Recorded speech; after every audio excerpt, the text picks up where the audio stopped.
मित्रांनो, सध्या जगभरात एका नावाचा मोठा गवगवा आहे आणि ते नाव म्हणजे जेफ्री इप्स्टीन. अमेरिकेतील हा हाय प्रोफाईल गुन्हेगार तर आता या जगात नाही, पण त्याच्याशी संबंधित समोर आलेल्या इप्स्टीन फाईल्सने जागतिक राजकारण, उद्योग विश्व आणि अगदी बॉलिवूडमध्येही खळबळ उडवून दिली आहे. आपण आजवर हॉलिवूडचे मोठे star Bill Gates, Stephen Hawking किंवा अमेरिकेचे माजी राष्ट्राध्यक्ष यांची नावे या प्रकरणात ऐकली असतील, पण आता या फाईल्समध्ये काही मोठ्या भारतीयांच्या नावांचाही उल्लेख समोर आलाय. आजच्या या व्हिडिओमध्ये आपण सविस्तर चर्चा करणार आहोत की नेमकं या फाईल्समध्ये कोणत्या भारतीयांची नावं आहेत, त्यांच्यावर काय आरोप आहेत आणि खरंच या नावांचा अर्थ ते गुन्हेगार आहेत असा होतो का? चला या प्रकरणाचा उलगडा करूया. त्याआधी चॅनलला सबस्क्राईब करा आणि व्हिडिओ शेवटपर्यंत नक्की बघा. नमस्कार, मी ऋतुजा आणि तुम्ही पाहताय थेट वास्तव. विषयाकडे वळण्याआधी इप्स्टीन कोण होता हे समजून घेणं आवश्यक आहे.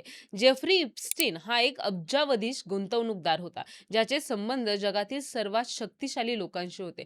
मात्र 2010च्या सुमारास त्याच्यावर अल्पवयीन मुलींची लैंगिक तस्करी आणि शोषणाचे गंभीर आरोप झाले. 2019 मध्ये तुरुंगात त्याचा मृत्यू झाला. अलीकडेच अमेरिकेच्या न्याय विभागाने या प्रकरणाशी संबंधित हजारो पानांची कागदपत्रे सार्वजनिक केली आहेत, ज्याला आपण इप्स्टीन फाईल्स म्हणतो. या फाईल्स म्हणजे केवळ गुन्हेगारांची यादी नाही, तर यात इप्स्टीनच्या संपर्कात आलेल्या, त्याला भेटलेल्या किंवा त्याच्या सामाजिक वर्तुळात असलेल्या लोकांचाही समावेश आहे. या फाईल्समध्ये भारताचे प्रसिद्ध उद्योगपती अनिल अंबानी यांचं नाव समोर आल्याने सर्वांच्या भुवया उंचवल्यात. कागदपत्रांनुसार 2019 मध्ये न्यूयॉर्कमध्ये अंबानी आणि इप्स्टीन यांच्यात एक संभाव्य भेटीबद्दल ईमेलबद्दल चर्चा झाली होती. या ईमेल्समध्ये प्रामुख्याने आर्थिक गुंतवणुकीच्या बाबी, अमेरिकेतील प्रभावशाली व्यक्तींची ओळख आणि भारतातील तत्कालीन राजकीय घडामोडींवर चर्चा झाल्याचं दिसून येत आहे. महत्त्वाचं म्हणजे या फाईल्समध्ये अनिल अंबानी यांच्यावर कोणत्याही गुन्हेगारी कृत्याचा किंवा अनैतिक व्यवहाराचा उल्लेख नाही. दुसरं मोठं नाव म्हणजे प्रसिद्ध वेलनेस गुरु दीपक चोप्रा. इप्स्टीनला 2008 मध्ये पहिल्यांदा शिक्षा झाल्यानंतरही दीपक चोप्रा हे त्याच्या संपर्कात होते, असं ईमेल्समधून समोर आलंय. 2018 पर्यंत त्यांच्यात कायदेशीर सल्ले आणि काही सार्वजनिक व्यक्तींविषयी चर्चा झाली होती. चोप्रा यांनी नेहमी स्पष्ट केलंय की त्यांचा संबंध हा केवळ व्यावसायिक किंवा वैचारिक देवाणघेवाणीपुरता होता, त्यापलीकडे काहीही नाही. बॉलिवूडमधील प्रसिद्ध दिग्दर्शक मीरा नायर यांचं नावही या वादात ओढलं गेलंय, पण याचं कारण तपासायला गेलं तर ते केवळ एक सामाजिक निमंत्रण असल्याचं दिसतं. 2009 मध्ये इप्स्टीन एका हाय प्रोफाईल कार्यक्रमाला उपस्थित होता, जिथे मीरा नायर या होस्ट कमिटीच्या सदस्या होत्या. इप्स्टीन हा त्यावेळी न्यूयॉर्कमधील उच्चभ्रू वर्तुळाचा भाग होता, त्यामुळे अशा मोठ्या कार्यक्रमात नावे सोबत येणे ही सामान्य बाब मानली जाते. तसेच अभिनेत्री आणि दिग्दर्शिका नंदिता दास यांचं नाव एका कार्यक्रमाच्या निमंत्रणाशी संबंधित आहे. इंग्लंडमधील लोक डिस्ट्रिक्ट फेस्टिवलमध्ये नंदिता दास वक्त्या म्हणून उपस्थित होत्या. त्याच कार्यक्रमाला इप्स्टीनलाही आमंत्रण देण्यात आलं होतं. यावरून हे स्पष्ट होतं की या महिला सेलिब्रिटीचा इप्स्टीनच्या वैयक्तिक आयुष्याशी किंवा त्याच्या काळ्या कारनाम्यांशी कोणताही थेट संबंध नाही.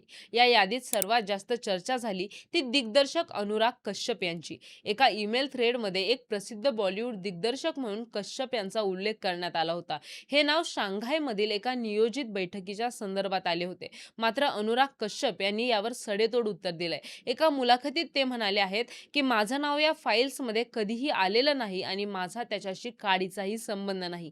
मला दर महिन्याला 15 ते 20 आंतरराष्ट्रीय निमंत्रणे येतात, ज्यांना मी उत्तरही देत नाही. सर्वात महत्त्वाची गोष्ट म्हणजे मी आयुष्यात कधीही शांघायलाही गेलेलो नाहीये. कश्यप यांच्या या स्पष्टीकरणामुळे त्यांच्याबद्दल पसरवल्या जाणाऱ्या अफवांना पूर्णविराम मिळाला आहे. मित्रांनो, इप्स्टीन फाईल्सचे हे प्रकरण समजून घेताना एक गोष्ट लक्षात घेतली पाहिजे. एखाद्या गुन्हेगाराच्या संपर्कात असणे किंवा त्याच्या सामाजिक वर्तुळात असणे याचा अर्थ असा नाही की ती व्यक्तीही गुन्हेगार आहे. या फाईल्समध्ये शेकडो नावं आहेत, त्यापैकी अनेकांशी इप्स्टीनने केवळ ओळखीसाठी किंवा आर्थिक फायद्यासाठी संपर्क साधला होता. आधी उल्लेख केलेल्या भारतीय व्यक्तींच्या संदर्भातही कोणत्याही कागदपत्रात त्यांच्यावर गुन्हेगारी आरोप किंवा लैंगिक शोषणाशी संबंधित कृत्यांचा उल्लेख आढळलेला नाही. बहुतांश नावे केवळ ईमेल, सामाजिक कार्यक्रम किंवा व्यावसायिक बैठकांच्या संदर्भापुरती मर्यादित आहेत. तर मित्रांनो, तुम्हाला काय वाटतं, ही नावं इप्स्टीनशी खरंच जोडली असतील का? यावर तुम्हाला काय वाटतं? व्हिडिओ आवडला असेल तर व्हिडिओला लाईक करा, शेअर करा आणि सबस्क्राईब करायला विसरू नका.